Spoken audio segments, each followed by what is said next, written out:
அஜித் வாழ்க, விஜய் வாழ்க இப்படியெல்லாம் நீங்கள் சொல்லிட்டு இருக்கீங்களே, எப்போ தான் நீங்கள் வாழ போகிறீங்க அப்படின்னு சூப்பராக அஜித் வந்துட்டு இப்போ ரீசெண்டாக கொடுத்த இன்டர்வியூவில் சொல்லியிருந்தாரு.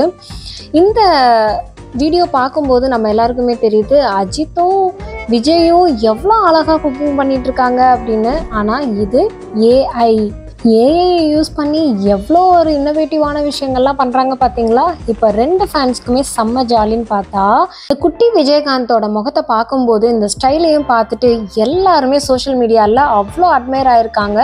இதை க்ரியேட் பண்ண க்ரியேட்டருக்கும் அப்ரிஷியேட் பண்ணிகிட்டே தான் இருக்காங்க. அங்கே தான் ஒரு பெரிய ஷாக்.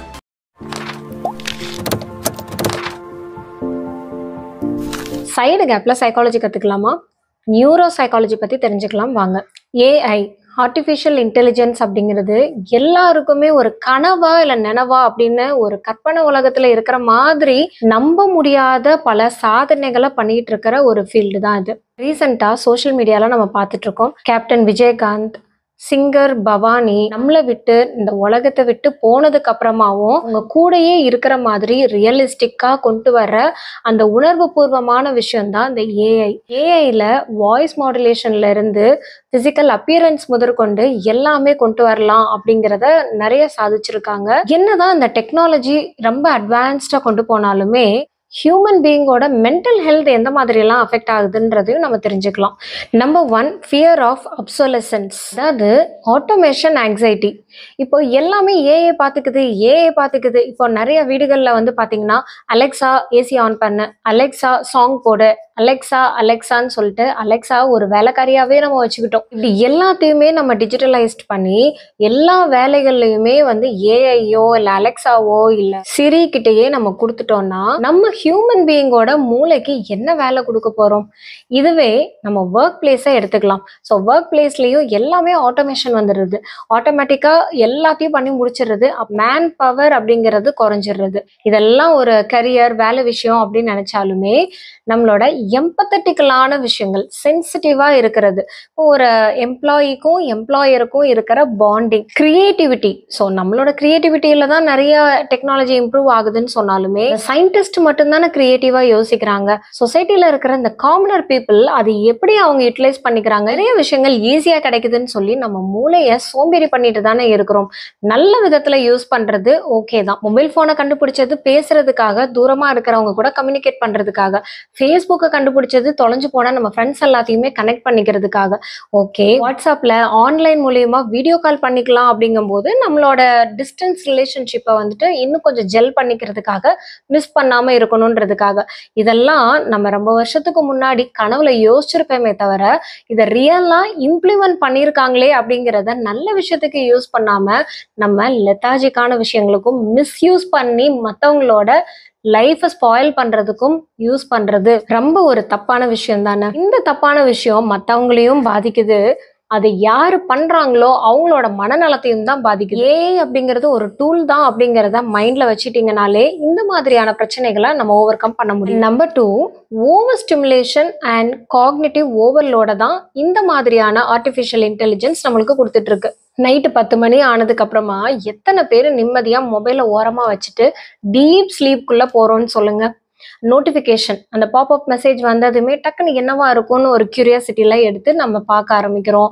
அந்த நோட்டிஃபிகேஷன் இன்னொரு பேஜுக்கு லீட் பண்ணும். அதுக்கப்புறமா இன்ஸ்டாகிராம்ல ரீல்ஸ் பார்க்கறது, அப்புறம் யூடியூப்ல ஸ்க்ரோல் பண்றது, ஷார்ட்ஸ் பார்க்கறது இப்படின்னு சொல்லி நம்ம டைம் எல்லாமே நிறைய டைமை அது கிராப் பண்ணிக்கிறதுன்னு தான் சொல்லலாம். இந்த மாதிரி மல்டி டாஸ்கிங் பண்றதுனால நம்மளோட அட்டென்ஷனும் ஸ்பேன் ஆஃப் அட்டென்ஷன் வந்து ரெடியூஸ் ஆகுதுன்னு தான் நிறைய சர்வே அண்ட் ரிசர்ச் ரிப்போர்ட்ஸ் எல்லாமே சொல்லியிருக்கு. முக்கியமா நம்மளுக்கு டெசிஷன் ஃபேட்டிக் ஏற்படுது.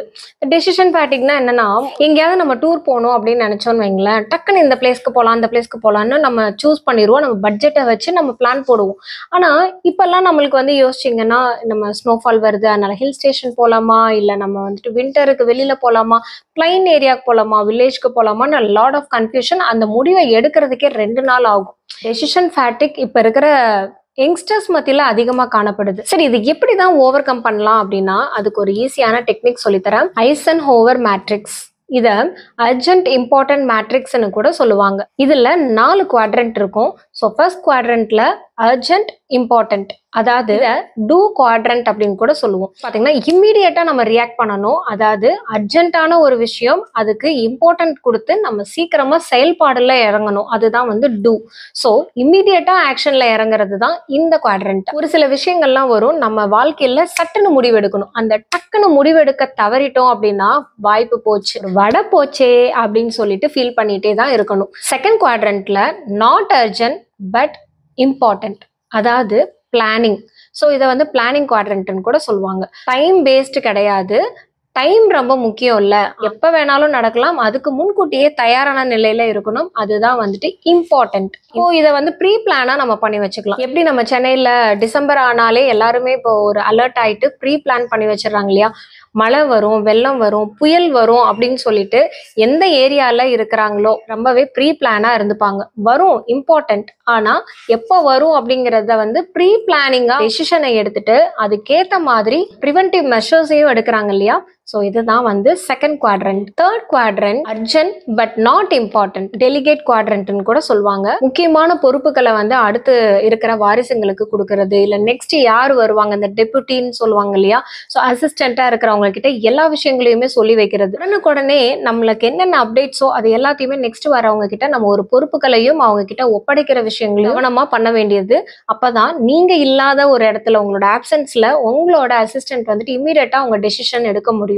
And fourth quadrant not urgent not important, இதை எலிமினேட் குவாட்ரண்ட்னு கூட சொல்லுவாங்க. அர்ஜென்ட்டும் இல்லை, இம்பார்ட்டன்ட்டும் இல்லை, அப்போ எதுக்கு அதில் போய் டைம் வேஸ்ட் பண்ணிட்டு அதில் எனர்ஜி வேஸ்ட் பண்ணிட்டு, ஸோ டோட்டலி வேஸ்ட். அதனால எலிமினேட் பண்ணிருங்க. இந்த மாதிரியான முடிவுகளை வந்து எடுக்கவும் தேவையில்லை, அதை பற்றி யோசிச்சு டைம் வேஸ்ட் பண்ணவும் தேவையில்லை. ஸோ இந்த 4 குவாட்ரண்ட்ஸை நீங்கள் வந்து அழகாக உங்கள் லைஃப்லையும் செக்ரிகேட் பண்ணிட்டு இந்த விஷயங்களை எப்படி பிளான் பண்ணணும்னு நீங்களே அனலைஸ் பண்ணி பிரித்து வச்சுக்கலாம். Do quadrant, plan quadrant, delegate quadrant, eliminate quadrant. இந்த 4 குவாட்ரண்ட்டையும் தெரிஞ்சிட்டிங்கன்னா இந்த டெசிஷன் ஃபேட்டிக்ல இருந்து நீங்க தப்பிச்சிடலாம். Number 3, social isolation versus connection. Society கூட நம்மளுக்கு ஒரு கான்டாக்ட் ஏற்படுது, இதே இது நம்ம சோஷியல் ஐசோலேஷனும் ஆகிக்கிறோம். அதாவது எப்படின்னா ஆன்லைன்லயே நம்ம எல்லா உறவுகளையுமே உட்கார்ந்த இடத்துலயே நம்ம எல்லாத்தையும் கனெக்ட் பண்ணணும், எல்லாருக்கூடயும் ஃப்ரெண்ட்ஷிப் வச்சுக்கணும், ஃபேஸ்புக்ல, இன்ஸ்டாகிராம்ல அப்படின்னு சொல்லிட்டு இந்த ட்விட்டர்ல இதெல்லாமே நம்ம பண்றோம். ஆனா இன் பர்சன் ஆஃப்லைன்ல எந்த அளவுக்கு நம்மளோட இன்ட்ராக்ஷன்ஸை டெவலப் பண்றோம். போய் பக்கத்து கடையில உட்காந்து டீ குடிச்சிட்டு அவங்க கண்ணை பார்த்து பேசுறது, இந்த கண்ணை பார்த்து பேசுறதுன்றது கப்பிள் லைஃப்ல மட்டும் கிடையாது, லவ் பண்றவங்களுக்கு மட்டும் இல்ல, ஒரு ஜெனரல் ஃப்ரெண்ட்ஷிப்பை கூட, ஏன் ஒரு பெரிய பெரிய பிசினஸை கூட வந்து ஈஸியா ஒரு கான்ஃபிடென்ட்டா ட்ரஸ்டபிளா வந்துட்டு மேக் பண்றது இந்த ஐ கான்டாக்ட். கண்ணுக்கு தான் அவ்வளோ பவர் ஜாஸ்திங்க.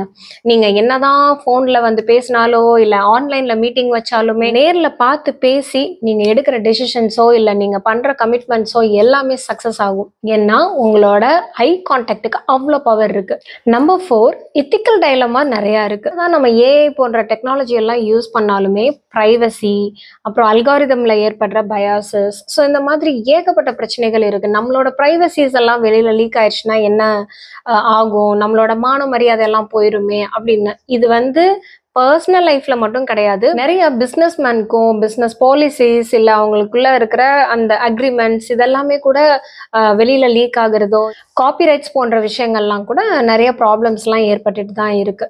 ஸோ அளவுக்கு அதிகமாக நம்ம டிஜிட்டலில் டிபெண்ட் ஆனோம் அப்படின்னா நம்மளுக்கு ஏற்படுற பாதிப்புகள் அதிகமாக இருக்குன்றதையும் யோசிச்சுக்கோங்க. அண்ட் நம்பர் 5, முக்கியமாக டிபெண்டன்சி அண்ட் அடிக்ஷன். மூளை இருக்கு பார்த்தீங்களா, அட்ரினலின் அண்ட் டோபமைனோட செக்ரீஷன்ஸ் அதிகமாகிறதுனால dependency and addiction on gadgets, இந்த கேட்ஜெட்ஸ்லேயே நம்ம டிபெண்ட் பண்ணிக்குவோம். ஃபர்ஸ்ட்லாம் நம்ம வந்து நம்மளோட பீனியல் கிளாண்டை யூஸ் பண்ணுவோம்.